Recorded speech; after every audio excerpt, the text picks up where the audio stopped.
இந்த YouTube channel மூலமா பகிரப்படும் அனைத்து தகவல்களும் கல்வி மற்றும் அறிவு பயிர்க்காக மட்டுமே தவிர இங்கு நாங்கள் யாரையும் பங்குச்சந்தையில் வர்த்தகம் செய்ய ஊக்குவிக்கவில்லை. இங்கே பகிரப்படும் அனைத்தும் எங்கள் தனிப்பட்ட கருத்தாகும். பங்குச்சந்தையில் 100% பண இழப்பு அபாயம் உள்ளது. சந்தை அபாயத்தை புரிந்து கொண்டு முதலீடு மற்றும் வர்த்தகம் செய்யும் முன் செபியில் பதிவு பெற்ற ஆலோசகரை அணுகவும். மேலும் நாங்கள் எந்த ஒரு பங்குகளை வாங்கவோ விற்கவோ பரிந்துரை செய்வதும் இல்லை. நான் செபியில் பதிவு பெற்ற ஆலோசகரும் அல்ல. ஹலோ ஃப்ரெண்ட்ஸ், ஸோ இந்த வாரம் EURUSD கோல்டு US ஆயிலுக்கு உண்டான லெவல்ஸ் என்னென்ன அப்படின்றத தான் இன்றைக்கி பார்க்க போகிறோம். அண்ட் அப்கமிங் வீக்கில் நமக்கு எப்படி ட்ரெண்ட் இருக்கிறதுக்கு உண்டான பாசிபிலிட்டிஸ் இருக்குது அப்படின்றத பற்றி தான் பார்க்க போகிறோம். இப்போ EURUSD எடுத்துக்கிட்டீங்க அப்படின்னா நல்ல ஒரு ரேலி கொடுத்துருந்தாங்க. இப்போ 4 hours டைம் ஃப்ரேமில் பார்த்துட்டு இருக்கோம். இங்கேருந்து ஒரு அப்சைட் மொமெண்டம் கொடுத்து மார்க்கெட் மேலே போயிட்டுருக்கு.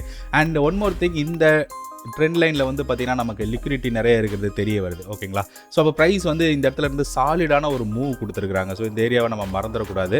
ஸோ ஒரு சாலிடான மூவ் கொடுத்துருக்கு ப்ரைஸ் இங்கிருந்து. ஓகேங்களா? ஸோ அப்போ மார்க்கெட் இந்த இடத்த நோக்கி திரும்பி வரலாம், லிக்விடிட்டி இருக்குது அப்படின்றதுக்கு ஒரு சின்ன ஃபஸ்ட்டு ஒரு ரிவர்சல் நமக்கு என்ன கொடுத்துருக்காங்க அப்படின்னு பார்த்தீங்கன்னா ஒரு டவுன் சைட் மொமெண்டம் இப்போதைக்கு மார்க்கெட் வந்து ரிவர்சல் ஆகிறதுக்கு உண்டான சான்சஸ் கொடுத்துருக்காங்க. ஓகே, ஸோ எப்படி சொல்கிறீங்க அப்படின்னு பார்த்தீங்கன்னா இப்போ டபுள் டாப் போட்டிருக்கிற மார்க்கெட் வந்து பார்த்தீங்கன்னா ஆல்மோஸ்ட் டபுள் டாப் தான். எக்ஸாக்டாக அந்த ஜோனில் இருந்து ஒரு ரிஜெக்ஷன் கொடுத்து ப்ரீவியஸ் லோவை கட் பண்ணியிருக்கு. ஸோ இந்த இடத்துல ரிஜெக்ட் ஆகிட்டு ப்ரைஸ் ஃபர்தராக கீழே இறங்கி வர்றதுக்கு உண்டான சான்சஸ் நிறையா இருக்குது EURUSDயில்.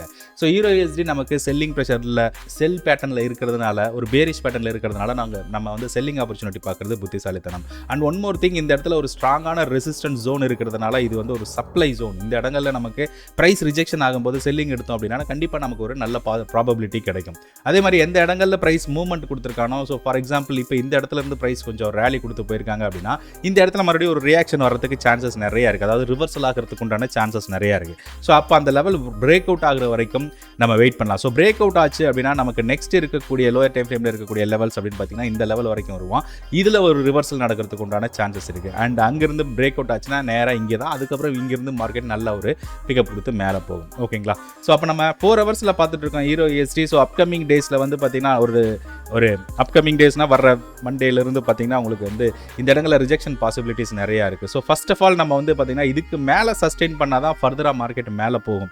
அதாவது அடுத்த ரெசிஸ்டன்ஸ் லெவலை நோக்கி மார்க்கெட் போகும். ஓகேங்களா? ஸோ அதனால் நம்ம வெயிட் பண்ணணும். ஸோ இந்த லெவலுக்கு மேலே போனால் தான் நமக்கு வந்து பார்த்திங்கன்னா ஃபர்தராக மார்க்கெட் வந்து இந்த ஜோனை பிரேக் அவுட் கொடுத்தா தான் ஃபர்தராக மார்க்கெட் வந்து அப்சைடு போகிறதுக்கு உண்டான பாசிபிலிட்டிஸ் இருக்குது.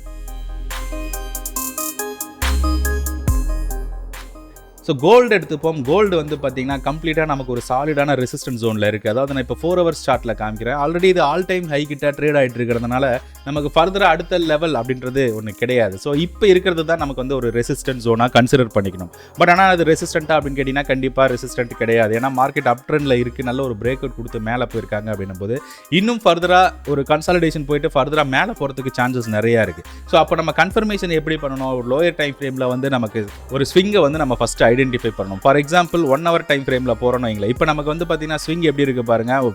மார்க்கெட் கீழே வந்தால் 1 hour டைம் ஃப்ரேமில் ஒரு ஸ்விங் ஹை, ஸ்விங் லோ, அதுக்கப்புறம் ஒரு ஹை, ஒரு லோ, அதுக்கப்புறம் ஒரு கன்சாலிடேஷன், அதுக்கப்புறம் ஒரு ஹை போயிருக்கு, அப்புறம் ஒரு லோ போயிருக்கு, மறுபடியும் இப்போ நின்றுட்டுருக்கு இல்லையா? ஸோ இப்போ இந்த லோ பிரேக் அவுட் ஆனால் தான் நமக்கு வந்து பார்த்தீங்கன்னா ட்ரெண்ட் ரிவர்சலுக்கு உண்டான பாசிபிலிட்டிஸ் இருக்கும். மறுபடியும் மார்க்கெட் வந்து இந்த இடங்களில் ரிஜெக்ட் ஆகிட்டு ஹெட் அண்ட் ஷோல்டர் பேட்டர்னோ அல்லது வந்து டபுள் டாப்போ போடுறதுக்கு உண்டான பாசிபிலிட்டிஸ் இருக்குது. ஸோ அந்த இடங்களில் நம்ம வந்து ஒரு ரெசிஸ்டன்ஸ் கிரியேட் ஆகுது அப்படின்னா நமக்கு கண்டிப்பாக மார்க்கெட் கீழே வரதுக்கு உண்டான பாசிபிலிட்டிஸ் இருக்குது. ஸோ நமக்கு ஸ்ட்ராங்கஸ்ட் சப்போர்ட் லெவலாக கன்சிடர் பண்ணிக்கணும் அப்படின்னா 2585 ஜோன் வந்து உங்களுக்கு நல்ல ஒரு சப்போர்ட் ஜோனாக இருக்கும். அதை விட்டிங்க அப்படின்னா 2540 அப்படின்றது ஒரு ஸ்ட்ராங்கஸ்ட் சப்போர்ட் ஜோனாக இருக்கும். ஸோ இந்த இடங்கள்லாம் மார்க்கெட் வரும்போது நமக்கு நல்ல ஒரு அப்சைட் மொமெண்டம் கொடுக்கறதுக்கு உண்டான பாசிபிலிட்டிஸ் இருக்குது. பட் இந்த இடத்துல ட்ரேடு செல்லிங்கா பையிங்கா அப்படின்றது நம்ம கன்ஃபர்மேஷன் பண்ண முடியாது. ஸோ அதனால தான் ஒரு 15 minutes டைம் ஃப்ரேமில் போயிட்டு நீங்கள் வந்து பார்த்தீங்கன்னா இப்போ ஒரு ட்ரெண்ட் லைன் வரைஞ்சிக்கலாம். ஓகே, 15 minutesல எனக்கு வந்து ஒரு ஹையர் ஃபார்மேஷனில் இருக்குப்பா, எனக்கு வந்து ஒரு லோயர் டைம் ஃப்ரேமில் இது வந்து லோ பிரேக் அவுட் ஆகணும் அண்ட் லோயர் ஹை ஃபார்மேஷன் நடக்கணும். இந்த மாதிரி விஷயங்கள்லாம் நடந்தது அப்படின்னா கண்டிப்பாக நீங்கள் செல் சைடு எக்ஸிக்யூட் பண்ணலாம். அதை நீங்கள் வந்து அடுத்த லெவல் டார்கெட் வரைக்கும் தாராளமாக ஹோல்ட் பண்ணிக்கலாம். ஓகேங்களா? எனக்கு இவ்வளோ தூரம் டிஸ்டன்ஸ் இருக்குது, இவ்வளோ தூரம் மார்க்கெட் வருமா அப்படின்னா இவ்வளோ தூரம் போன மார்க்கெட் இவ்வளோ தூரம் வர்றதுக்கு ஒன்றும் கஷ்டம் கிடையாது. ஓகே, ஸோ அதனால் கண்டிப்பாக வர்றதுக்கு உண்டான ப்ராபபிலிட்டி அதிகம். Okay, right. ஸோ அடுத்து வந்து பார்த்தீங்கன்னா US ஆயில். அதாவது என்ன சொல்லியிருந்தோம் அப்படின்னு பார்த்தீங்கன்னா, ஒரு 2-3 வாரத்துக்கு முன்னாடி நம்மளோட அனாலிசிஸில் இந்த லெவல் வந்து ஒரு டபுள் பாட்டம் போட்டிருக்காங்க. இந்த இடத்துல இருக்கும்போது என்னமோ சொல்லியிருந்தோம். அகைன் மார்க்கெட் இந்த இடத்துல சப்போர்ட் எடுக்கிறதுக்கு சான்சஸ் இருக்குது. இந்த லெவல் பிரேக் அவுட் ஆனால் தான் அடுத்த லெவலை நோக்கி போவோம், 64 அப்படின்ற ஜோன் வரைக்கும் போவோம் அப்படின்றத சொல்லியிருந்தோம். ஸோ எக்ஸாக்டாக வந்து பார்த்தீங்கன்னா மார்க்கெட் அதே மாதிரி தான் இறங்கி அது பிரேக் அவுட் கொடுத்து கீழே வந்திருக்காங்க. ஸோ சூப்பரான ஒரு டபுள் பாட்டம் இருந்த ஏரியாவை அழகாக பிரேக் அவுட் கொடுத்து மார்க்கெட் என்ன பண்ணியிருக்கு பாருங்கள். பிரேக் அவுட் கொடுத்தோன்னா நேராக மார்க்கெட் கீழே இறங்கி வந்துருச்சு. அண்ட் ஒன் மோர் திங், இந்த இடத்துலேருந்து மார்க்கெட் மறுபடியும் என்ன இருக்குங்க, ஒரு ஹை ஸ்விங்ஸ் வச்சு ஹையர் ஹை ஃபார்மேஷன் வச்சு மார்க்கெட் மேலே ஏறி வந்திருக்கேன். எந்த இடத்துல பிரேக் அவுட் ஒரு சப்போர்ட் ஜோனாக ஆக்ட் ஆயிருந்ததோ அந்த இடத்துல இப்போ மார்க்கெட் நிற்கிது. ஸோ அப்போ நமக்கு இந்த இடத்துல என்ன ப்ராபபிலிட்டி இருக்குது அப்படின்னு பார்த்தீங்கன்னா டவுன் சைடு ப்ராபபிலிட்டி இருக்குது. அண்ட் ஒன் மோர் திங், இந்த இடத்துல வந்து பார்த்தீங்கன்னா லிக்விடிட்டி இருக்குது, ப்ரைஸிங் இருந்தால் பவுன்ஸ் பேக் ஆயிருக்கு. ஸோ தட் இந்த இடத்துல ரிஜெக்ஷன் ஆகி ப்ரைஸ் இந்த ட்ரெண்ட் லைன் உடைக்கும் பட்சத்தில் நமக்கு வந்து பார்த்தீங்கன்னா இறங்கி வர்றதுக்கு உண்டான பாசிபிலிட்டிஸ் நிறையா இருக்குது. ஸோ இந்த இடத்த நீங்கள் மானிட்டர் பண்ணணும் இந்த வாரம். இது பிரேக் அவுட் ஆனால் தான் அடுத்த லெவல் நமக்கு இந்த இடமா இருக்கும். ஓகேங்களா? ஸோ 73, 74 லெவல் தான் நமக்கு அடுத்த ரெசிஸ்டன்ஸ் லெவலாகவே அடுத்த சப்ளை ஜோனாகவே இருக்குது. ஸோ இதுதான் இந்த வாரத்துக்கு உண்டான யூஎஸ் ஆயில், யூரோ யூஎஸ்டி, கோல்டுக்கு உண்டான அனாலிசிஸ். ஸோ இந்த வீடியோ மூலமாக உங்களுக்கு ஏதாவது இன்ஃபர்மேஷன் கிடச்சிருந்தது அப்படின்னா, ரொம்ப யூஸ்ஃபுல்லாக இருக்குது அப்படின்னா மறக்காமல் வீடியோவை லைக் பண்ணி வீடியோவை ஷேர் பண்ணுங்கள். மறுபடியும் அடுத்த வீடியோவில் சந்திக்கும் வரை உங்களிடமிருந்து விடைபெறுவது உங்கள் விஜயன். நன்றி, வணக்கம்.